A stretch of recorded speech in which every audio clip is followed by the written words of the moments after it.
Thank you for joining us for this episode of That Solo Life, the podcast for PR pros and marketers who work for themselves. People like me, Michelle Kane with Voice Matters, and my wonderful co-host, Karen Swim of Solo PR Pro. How are you, Karen? Hi, Michelle. I'm doing great. How are you? Yeah, can't complain. I mean, there's tons to complain about, but I'm not going to do it. Shout out to all At of our least not PR here. pros out there who are juggling not only their work responsibilities, but are caregivers for children, parents, grandparents, fur babies, because we know that life can get super chaotic. We see you and we respect you. That is so true. We are often the go-to people for any tidbit of information, which can be nice sometimes and sometimes just downright exasperating. But that's not what we're going to talk about today. Today, we're going to talk about zero-click content.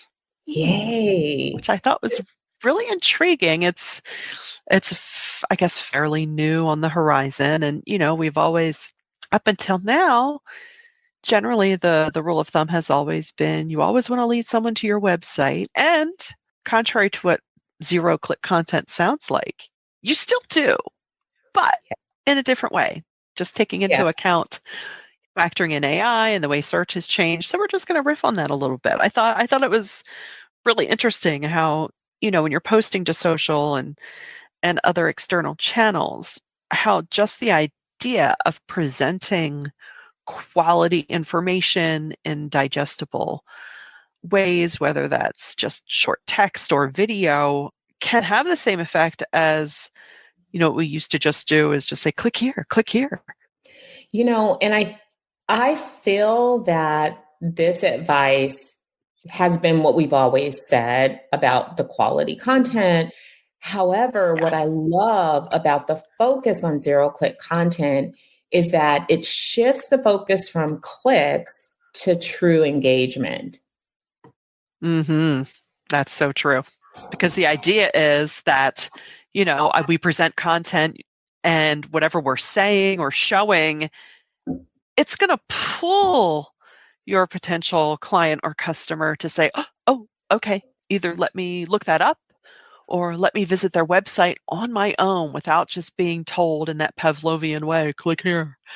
And I, because at first I'll confess, when I started to read about it, I thought, no, we can't ask for 0 clicks. That's crazy. And then I thought, oh, okay, I see what you're doing. It's just more psychological. All right, I'm with you. And it also, it achieves that know, like, and trust standard that we're all looking to achieve to establish your client as the go-to resource for information on any given topic, or, as the thing that people will trust first before anyone else out there. Yeah, this also goes back to what we predicted would be a trend this year of unleashing creativity, because zero-click content forces you to tell a story and to tell it in plain language, to draw your audience in with a captivating opening sentence or a headline, to really focus on your captions and to be brief, but to present a whole package of information. And so that gives us so much room to do that. You could do that through a mixture of slides, of visual images, of short form videos. And I think, this is wonderful for us who have been waiting to break out of the gate, because as communicators, clients have often blocked us in. And now we have data and information about how the algorithms work to really support our case of why we need to really shift the way that we communicate with our audiences. Yeah. And in a way, I think that still can achieve that interactivity, whether it's, by someone taking an action that's not demanded of them, or just, if you, like you say, if you serialize the information and then they're saying, oh, okay, I can't wait until the next tidbit comes out, and truly getting creative with video. It doesn't necessarily mean you have to coerce a talking head from your company. I mean, just, it can be as simple as thinking creatively and creating reels, because they can be shared on Facebook, Instagram, TikTok, if that's your thing. So there's all different ways. So don't feel like you have to set up a shoot and be super formal about it. I mean, I know I've done it on a certain level just with logo images, still shots. I've started when a client does external events, not just shooting stills, but shooting B-roll, shooting video that can be used in a number of ways. It just helps. It helps move the story along. It's a fun, shareable way, and no clicks were involved.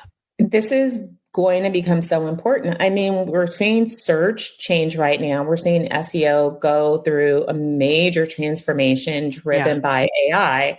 Yeah. So you even notice that when you do search, AI results are at the top. And it's those snippets of information that answer a question. And so I think as communicators, we always have to be thinking in terms of that. What's the question that we're trying to answer for our audience, and making sure that we're giving them a bite-sized response that's meaningful, that's not filled with jargon, that talks to them like a real person, Yeah. because that's going to drive the engagement on social platforms, which is where people look for information these days.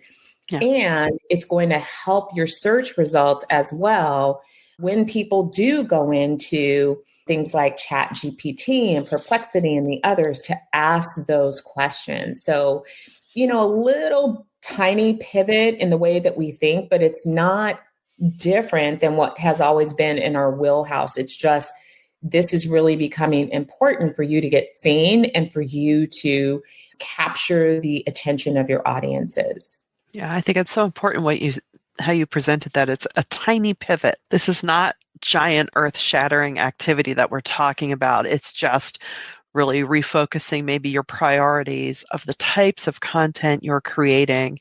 I mean, that's not to say your client may still want the deep dive white papers, but this is more top line to get the attention and to really, reach a wider audience, which I realize may not always be the goal, but, building awareness is a very important component of any solid marketing program. So I think all the more reason to do it.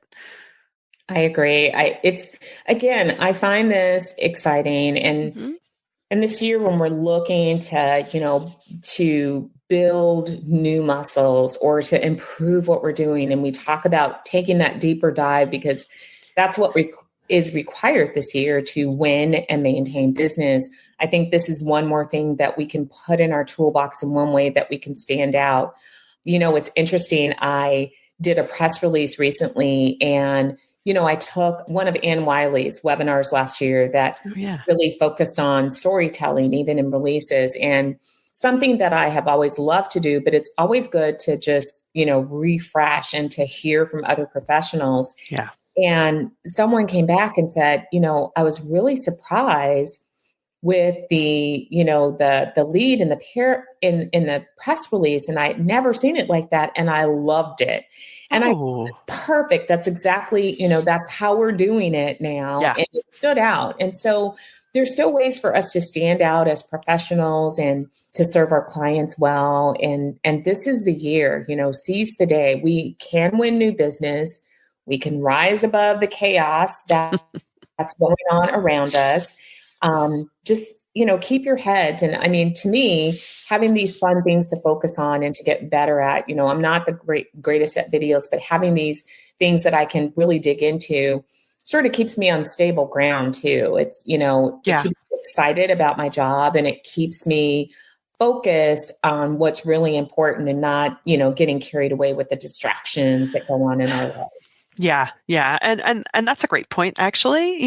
If you want to familiarize yourself with the ways to do this, start by doing it with your own stuff, right? I mean, I know I use CapCut, and I was thrilled to discover CapCut has a desktop version, because not for nothing. Yeah, I can create on my phone, but where's all my stuff? It's on my it's on my laptop, and it's like, do I really have to send myself photos? Ugh. So CapCut's got a desktop version now. Animoto is another great platform to use to create videos.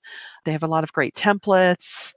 Just did one for a Save the Date event to pop it up on YouTube and to get the word out. So there's all different ways, and even think about, the evergreen content that your clients have. How can you reformat that and present it in digestible bits? Either Yes. in video or infographics or different ways to just present the information that can benefit from these changes in search. Yeah. And if you've mastered this, we love to hear from you because we know we have a Yes, lot of experts in our audience. We'd love to hear what you're doing and what's working. Please follow us and follow Solo PR Pro as we put these tips into practice and learn right along with those who may be, newer to this journey as well. So give us feedback, help us to improve, and don't forget to, like our content, subscribe to the channels, and, talk to us. We love hearing from you guys and we love interacting with our audience. absolutely. Tell us what's working for you. And until next time, thanks for listening to That Solo Life.